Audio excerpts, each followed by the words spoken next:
Desde o último domingo até esta quinta-feira, amanhã, portanto, e está sendo realizado em Costa do Sauípe, litoral norte aqui do estado, a 19ª edição do Congresso Nacional do Fisco Estadual e Distrital, que é o CONAFISCO, evento promovido pela Federação Nacional do Fisco Estadual e Distrital, em parceria com o Sindicefaz.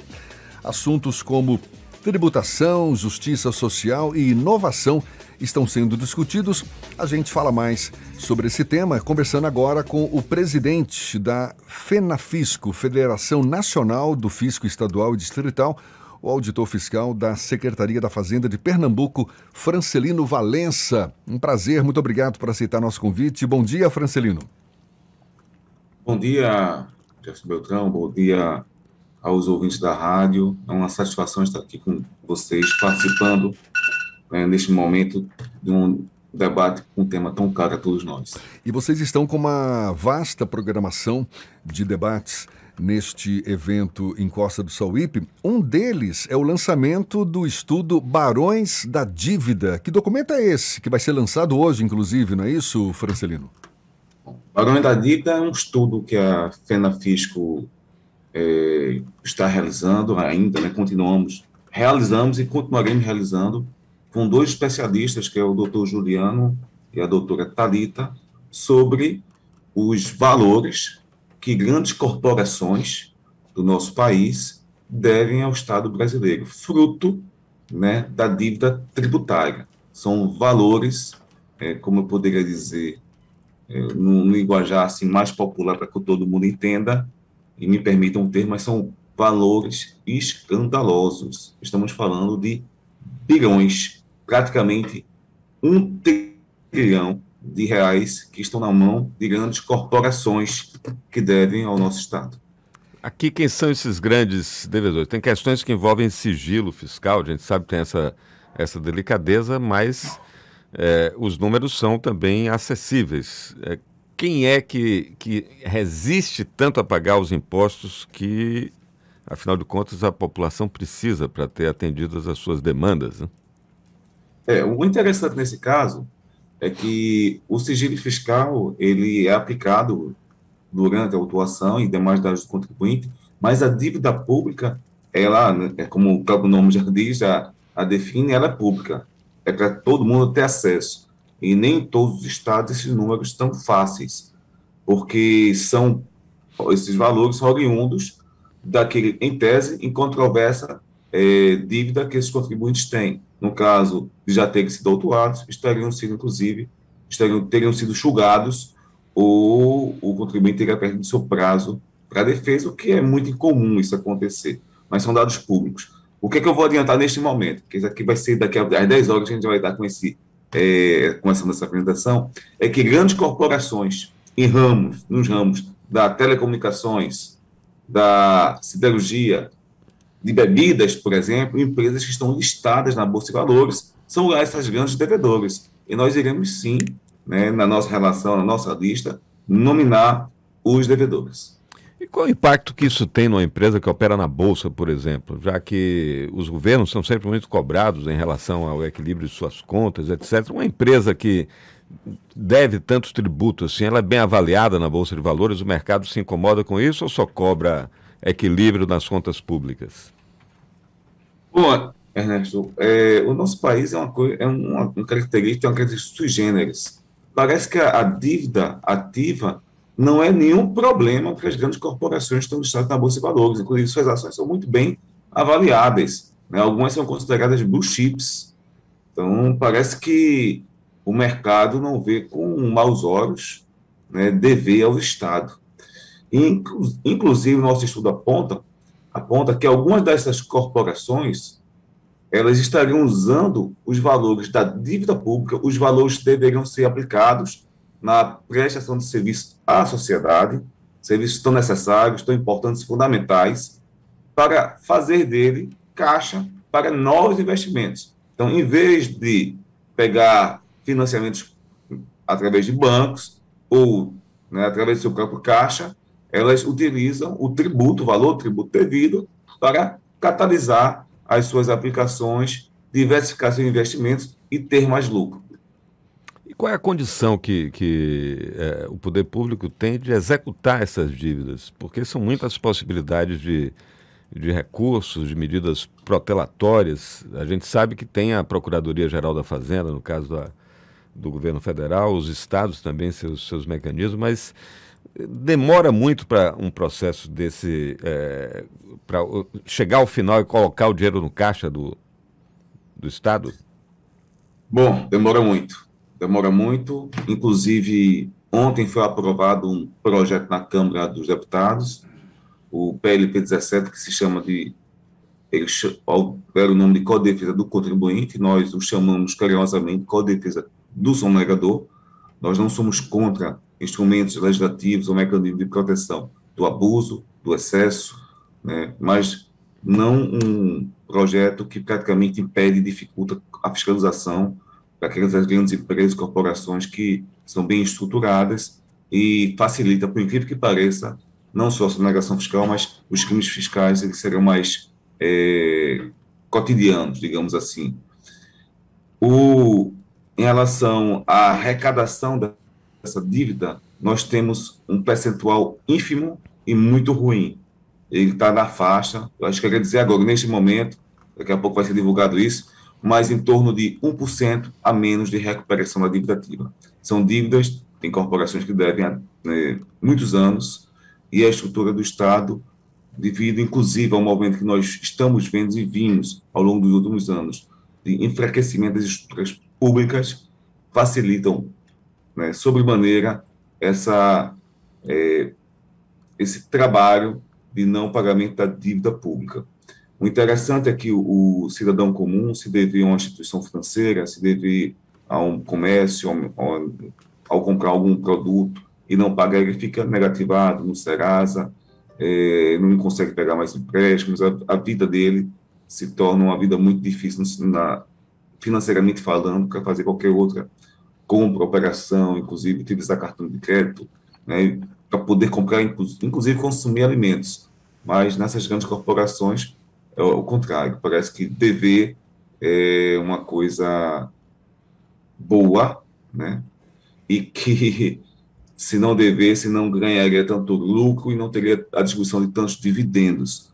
É uma questão surreal que parece que não tem muito eco em países desenvolvidos, países capitalistas, grandes países, as maiores economias do mundo. Nós precisamos desmistificar essa dívida ativa, mostrar os números, para vocês terem ideia, os ouvintes que estão, né, nesse momento tomando conhecimento pela primeira vez, alguns estados se negaram a fornecer essa lista e os valores dos devedores, dos tributos, que são valores de toda a população, de toda a sociedade. Francelino, deixa eu te perguntar também, a gente está conversando aqui com o Francelino Valença, que é auditor fiscal da Secretaria da Fazenda de Pernambuco e presidente da FENAFISCO, Federação Nacional do Fisco Estadual e Distrital. A gente conversando a propósito da 19ª edição do Congresso Nacional do Fisco Estadual e Distrital, que está sendo realizado em Costa do Sauípe. Acredito que seja um assunto também em discussão entre vocês, a tão falada reforma tributária. Não vou falar que eu ouço isso desde quando eu era criança, porque quando eu era criança certamente eu não me preocupava com isso, mas já perdi a conta de quantos anos que se promete uma reforma tributária e não acontece essa reforma aqui no Brasil. Quais as propostas da própria FENAFISCO para uma reforma tributária? Vocês têm foco nesse sentido também, Francelino? Sem dúvida, a reforma tributária é um tema que ela sempre está presente em todo o governo, ela esteve ao longo das últimas décadas, né? Eu arrisco dizer que antes mesmo de nós nascermos, ela já era tema e palco, né, nas grandes discussões políticas ao longo de todo o período, não só republicano, mas também os períodos que não foram da nossa história.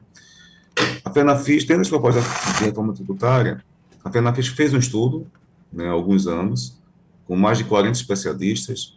Esse estudo nosso é Reforma Tributária e Solidária, em que nós desmistificamos alguns pontos, né, que eram, entre aspas, verdades, como, por exemplo, nós teríamos a maior carga tributária do mundo, né, algo realmente que não corresponde à realidade. Nós temos, por sinal, uma carga tributária muito baixa, ínfima, sobre as altas rendas. E altas rendas, que quando nós nos referimos, não quer dizer aquele que ganha 2, 3, 4 salários mínimos, não. Estamos falando de rendas, pelo menos, no mínimo, superiores a 320 salários mínimos. A alíquota de imposto de renda, quando passa do patamar de 40 salários mínimos, ela é decrescível. Então, o cidadão comum, por exemplo, vocês entenderem, paga 27,5% de imposto de renda, se tiver uma renda de R$ 4.000, R$ 5.000, por exemplo, um professor, um enfermeiro, né, um médico receber esse valor é tributado em 27,5%.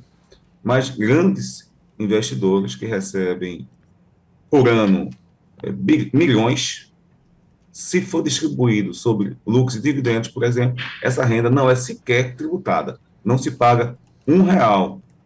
Isso mesmo vocês ouviram falar. Vocês ouviram agora. R$ 1 de imposto de renda. A proposta da FENAFISCO, de reforma tributária, ela não é apenas uma proposta que parte para uma necessária simplificação. Nós sabemos que é importante.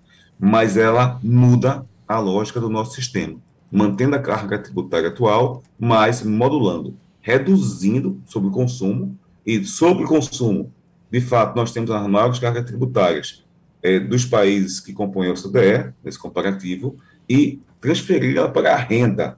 E em relação à renda, a nossa carga tributária é muito baixa. O país, por exemplo, nosso país, segundo a ONU, e pasmem, é considerado um paraíso fiscal.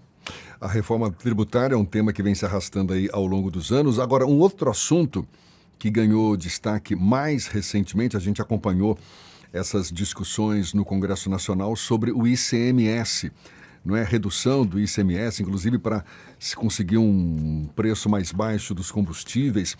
Só que isso, os estados chiaram muito. Aqui mesmo na Bahia, o governador Rui Costa fala em 2,5 bilhões de reais em prejuízos com a diminuição da alíquota do ICMS cobrada aqui no estado. Como é que você avalia o impacto dessas decisões do Congresso Nacional sobre os estados, Francelino?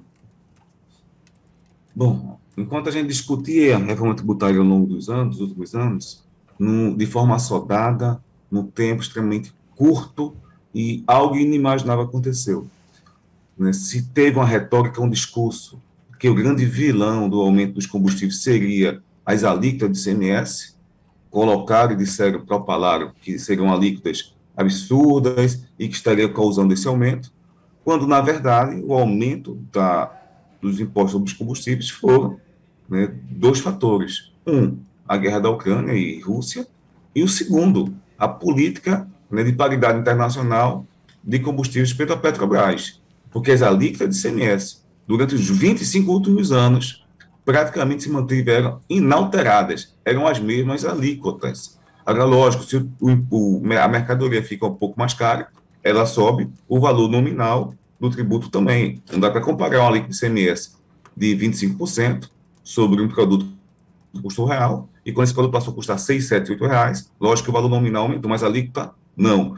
E um problema que nós tivemos, com essa alteração legislativa pelo Congresso, proposta pelo o governo federal, foi o grande defensor disso, foi que invadimos as competências tributárias dos estados, porque o ICMS não é um tributo do governo federal, não é um tributo da União, é um tributo dos estados. Eles, sim, é que têm a competência legislativa para aumentar ou reduzir alíquotas. E, nesse caso, a competência tributária foi invadida, para nós é uma cláusula pétrea, não poderia acontecer, e ainda como, em decorrência disso, nós temos valores na casa, em torno, com as duas últimas mudanças que aconteceram no ICMS, acima de 100 bilhões de reais por ano.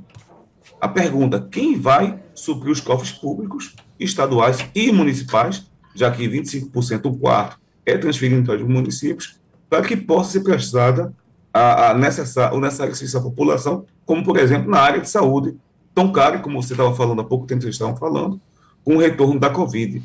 É necessário mantermos a estrutura mínima de saúde. Nós teremos um impacto muito negativo nas contas públicas. Para a gente encerrar rapidinho, Francelino, você acredita na revogação dessas decisões do Congresso em relação ao ICMS nesse próximo governo?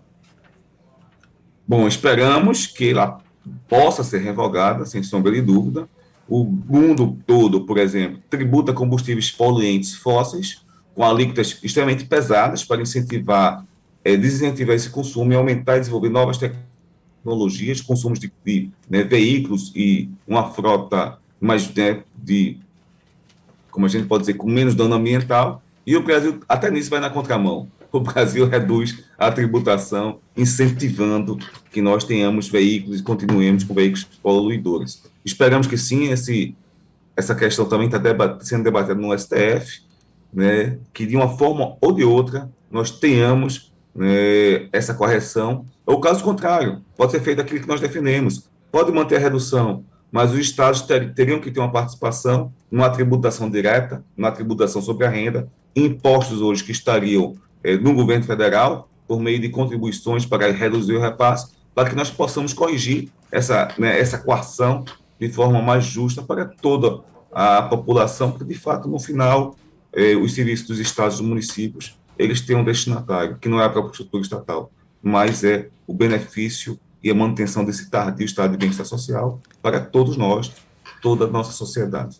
Maravilha. Francelino Valença, que é presidente da FENAFISCO, Federação Nacional do Fisco Estadual e Distrital, ele, auditor fiscal da Secretaria da Fazenda de Pernambuco. Muito obrigado pela sua disponibilidade. Bom dia e até uma próxima, então. Obrigado, agradeço, Ernesto, agradeço também a você, Jefferson, que estava conosco, e até a próxima, a todos os ouvintes. Um abraço, valeu. Agora 15 para as 9 na Tarde FM.